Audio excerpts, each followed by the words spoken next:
Let's start off by talking about food. What is your favorite food? My favorite food will be Thai curry. I think that'll always top my list. But I also like all kinds of Asian cuisines. I like Vietnamese food. They've got a soup called pho. And I also like Korean food. I don't know how they've come up with kimchi. I really feel like it just blows my mind and it really ignites a lot of taste buds. So yeah, all kinds of Asian cuisines, and I also like Indian cuisine as well. Do you like to eat out or stay in and cook? I think stay in and cook because I like to consider myself a decent cook.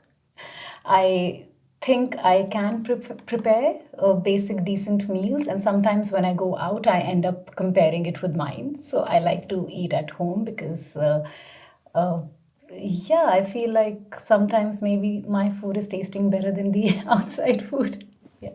What was your favorite food when you were a child? This is a very basic meal in India. It's called khichdi.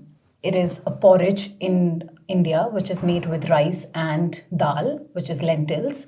And it is very basic. There's no fancy ingredient involved in it. It's just rice and dal and a bit of ghee and just some basic spices. It's my comfort food and to-go food for me, yes. Are there any foods you would like to try in the future? I don't know, but I haven't been to South America, so I don't know how a Peruvian meal would taste like. I've tasted Mexican, I've tasted Italian, I've tasted all kinds of Chinese, Vietnamese, and Asian food, but I've never tasted South American food. So I think I would like to try the food from there. Now let's talk about holidays. What's your favorite holiday destination? My favorite holiday destination would be Bali.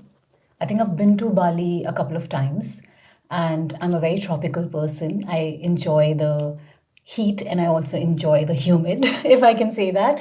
And Bali by far has impressed me the most. So, yeah, that's my favorite destination, I guess. What is your dream holiday destination, maybe in the future? I would say Peru,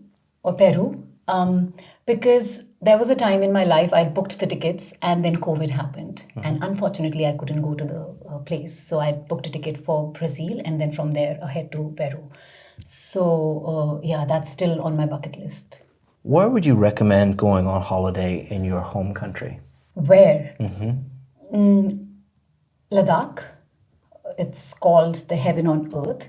Even Kerala is called the heaven on earth. I've been to both places, but I feel for me, Ladakh tops the list and it is one of the most beautiful places on the planet.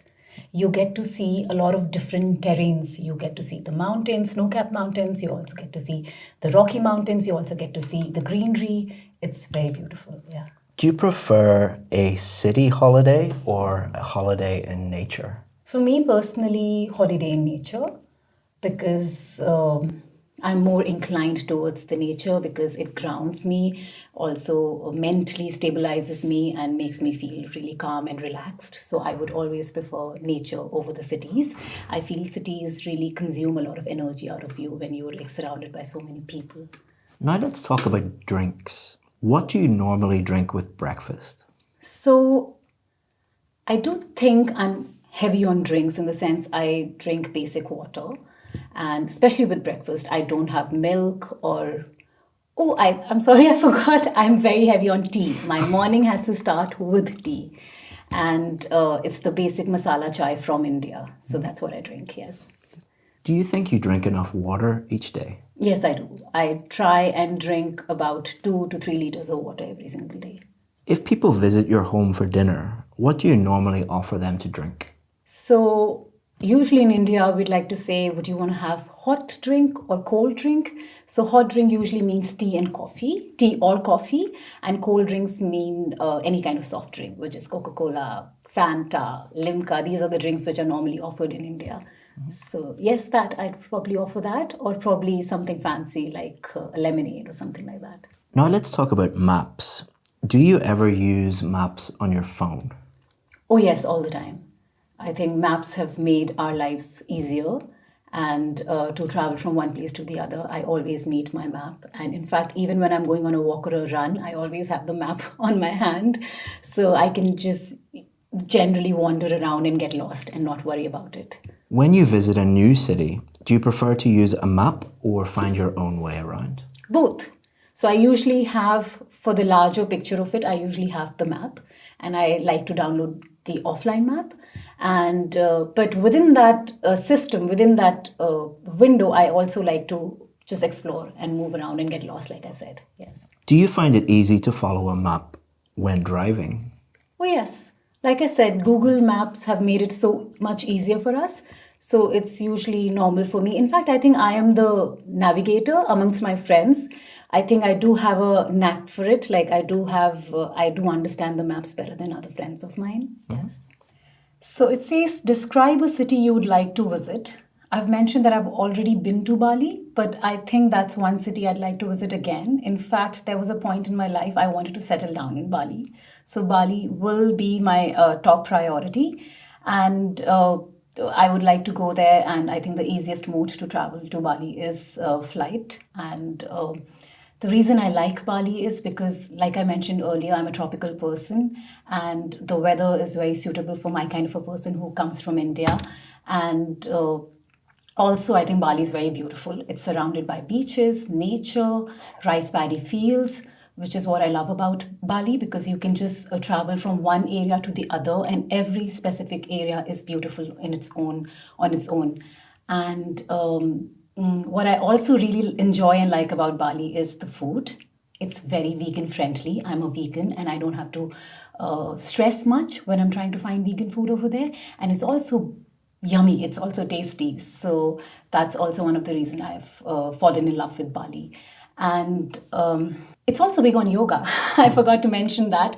I think the first time I went to Bali was on a retreat, a yoga retreat, which I was attending. And then I think it's one of my dreams to go to Bali again to hold a retreat, since I'm a yoga teacher.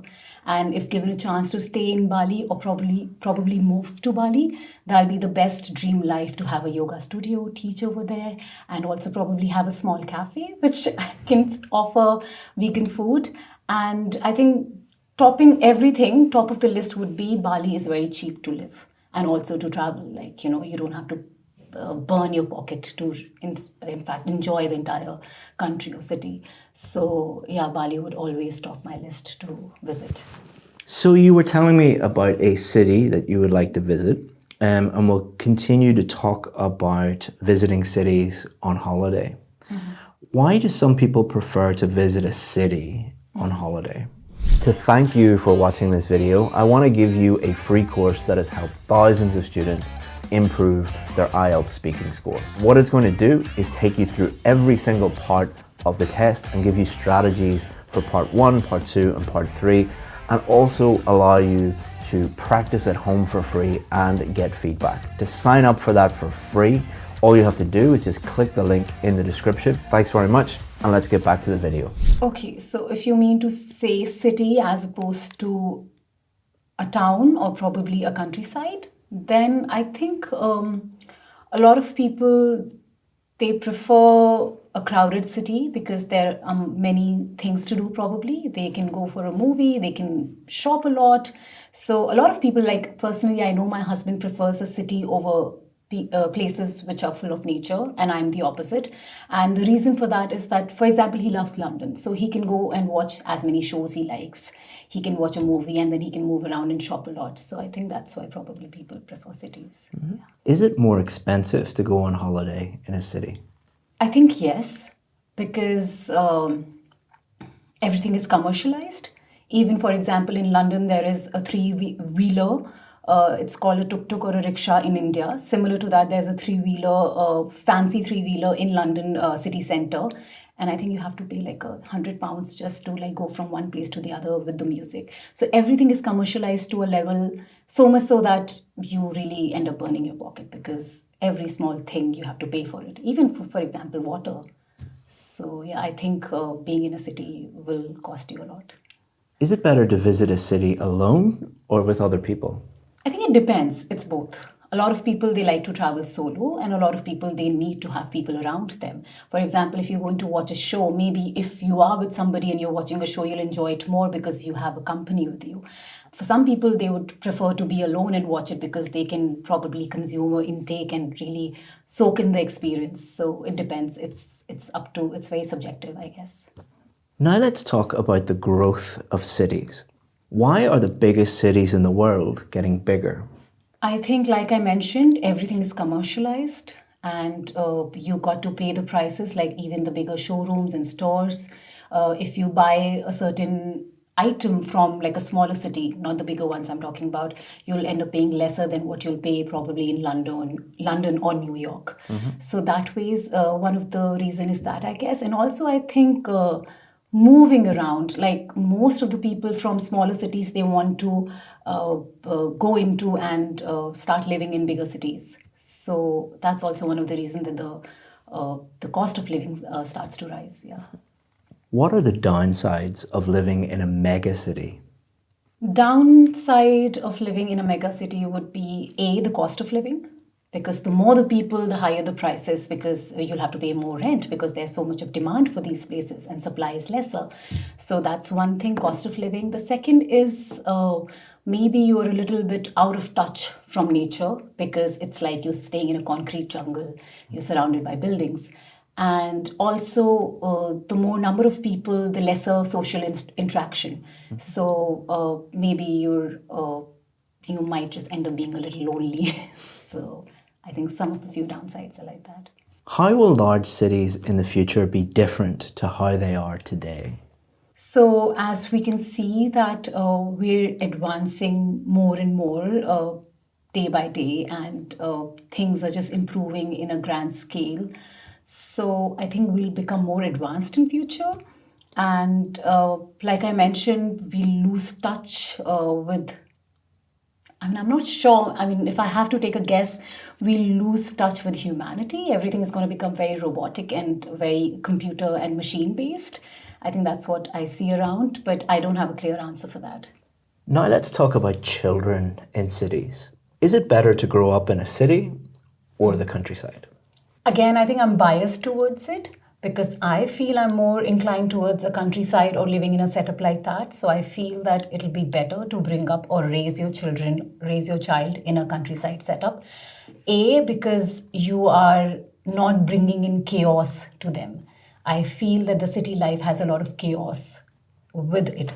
And B, like for example, I've always advocated that kids should be taught meditation. I think there's no bigger meditation than being around nature, walking on grass. So you can teach them better things which people start advocating later in life. So you can teach all of that with homeschooling. So I think that's a very good option to really venture into or take into consideration. What advantages do children brought up in the countryside have over children brought up in a city? Advantages, like I mentioned, would be that maybe they're calmer than the city children. I think the city children will be more technologically advanced, but might not have the same emotional bandwidth maybe, and might not have the mental capacity to really take in stress, because they'll always be consumed with stress around them. So I think the city, I'm missing now the two kind of children. I think the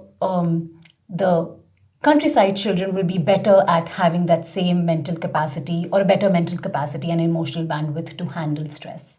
So you're hoping to get a band 9, and I have some good news and some not so good news, but let's see if you're going to get a band 9 and what you could do to improve to a band 9.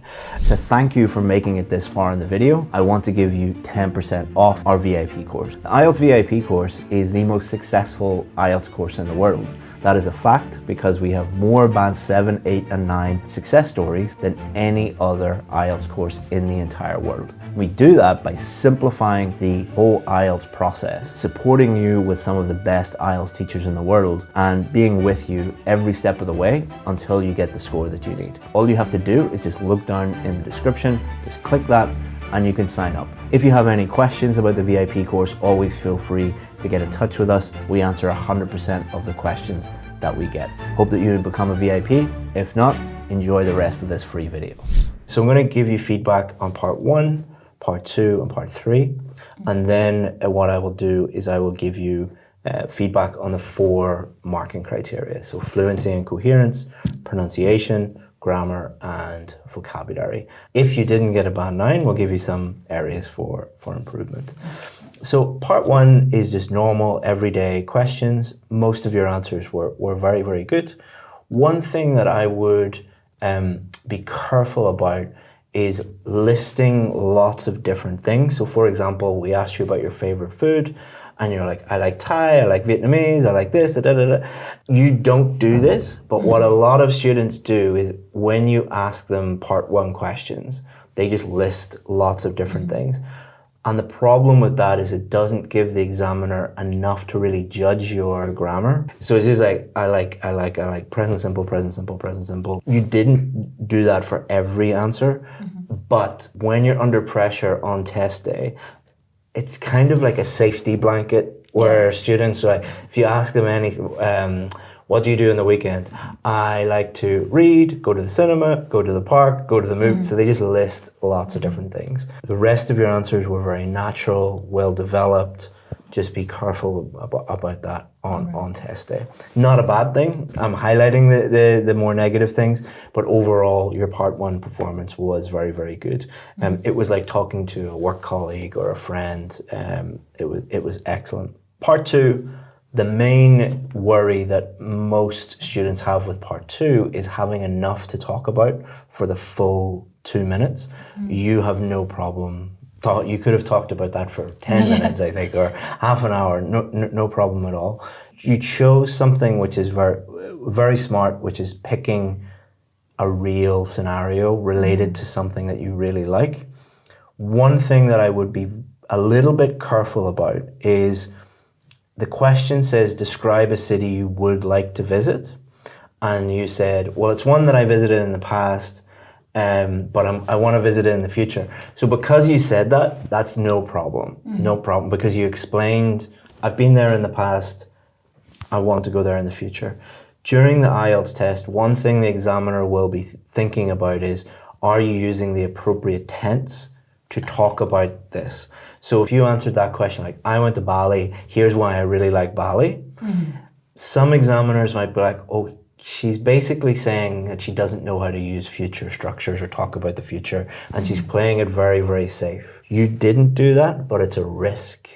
Right. So if you got a different topic on test day, a similar one, always think about what tenses do they really want me to discuss here. Describe a city you would like to visit is normally a city you haven't been to, so that would be more talking about conditionals, hypotheticals, using conditional language, or something in the future. I would like to go somewhere I've never been. The other thing is it asks specifically about a city. Now, different countries have different interpretations of the word city. In some places, a city is a big built-up area with at least millions of people in it, like London, Paris, New York.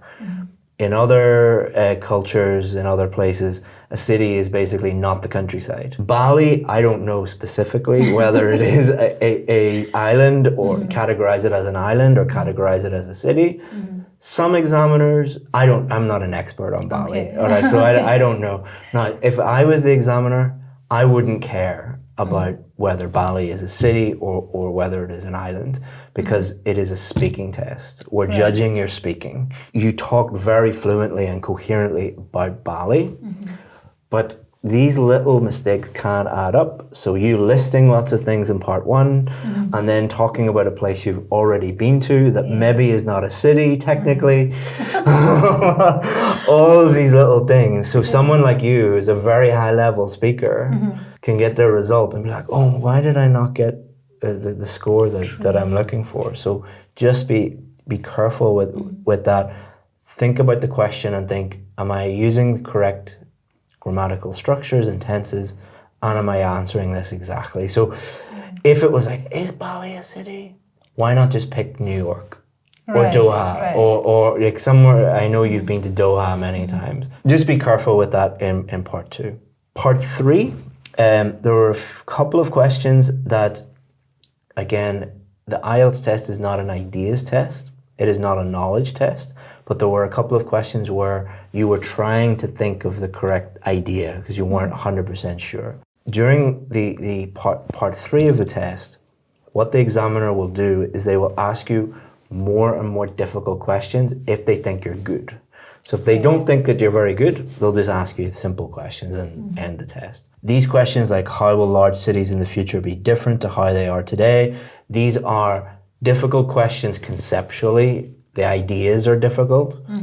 And it's difficult to talk about them in a foreign language as well because you're using all sorts of future structures and comparing comparatives and things like that. In that situation, what most students do is start off and go, I don't know, I have no idea. Or they'll be like, I don't know. Because this is the end of the test and most people are tired. They just want it to be over. So they'll give very short, unsatisfactory answers. You actually, despite not knowing a lot about this topic, you gave a guess. You gave some kind of an answer, which is a plus point, which is a good thing. So don't worry too much about that.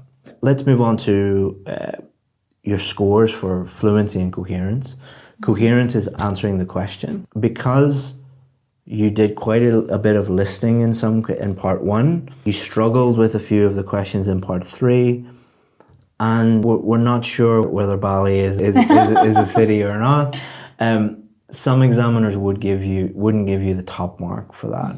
The way that fluency and coherence works is it's in one band, and whichever is lowest, that's your score. So if you're band 9 for fluency, but band 8 for coherence, you get a band 8, all right? I think your fluency is at a band 9, but I think because those little problems would add up, you probably would get a band 8 for coherence. So overall, fluency and coherence, you probably get a band 8, but it is very fixable. Don't list stuff in part 1, develop your answers. Pick one thing, like I love the pho because it has a really deep flavor and it's quite rare to get it, blah, blah, blah, blah, you know. So instead of listing stuff, pick one thing or two things and develop them. As I said before, be careful with your part 2s. Make sure you're answering the question. Some people would say, well, she didn't answer the question. I think it's debatable whether you answered the question, as I've already said. So I wouldn't give you a really low score, but I just would be careful with that. Okay. And again, if you get a difficult question in part 3, do what you did, which is at least attempt it. Pronunciation, I think, is your strongest point. The examiner will be thinking about two things. Number one, can they understand 100% of what you're saying? I can understand 100% of what you're saying, no problem at all. Second thing is they'll be thinking about higher level pronunciation features such as intonation, your voice going up, your voice going down. Your intonation is excellent. It helps you convey meaning. You sound friendly, you sound polite, and often we do that through intonation. So if I said, please sit down, sound very rude. Please sit down. So it sounds very polite. So intonation can convey meaning and you do a very good job with that. Same with word stress and sentence stress. So word stress, for example, is I love this iPhone. You know, so I'm emphasizing the word love. But if I said, I love this iPhone, that means you don't love it, but I love it. So you use word stress, sentence stress very, very effectively. And you also use connected speech. So instead of saying, do you want to go to the cinema? That you don't pronounce every word, but like, do you want to go to the cinema? You know, so you connect the words and the sounds together. You do a very good job. So you would get a band 9 for pronunciation. Some people would say, who aren't examiners that don't know, oh, she's got an Indian accent. So you're not being judged on which accent you have. You don't get higher marks for sounding British or American or Australian or Irish.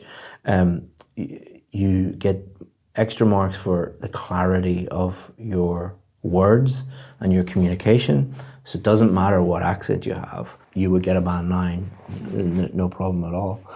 Grammar. So this is the area that I think that you need to work on the most. So what I'm going to do now is I'm going to show some sentences and we're going to figure out what your grammar problems might be. Okay. So as you can see, sometimes you make little slips with articles.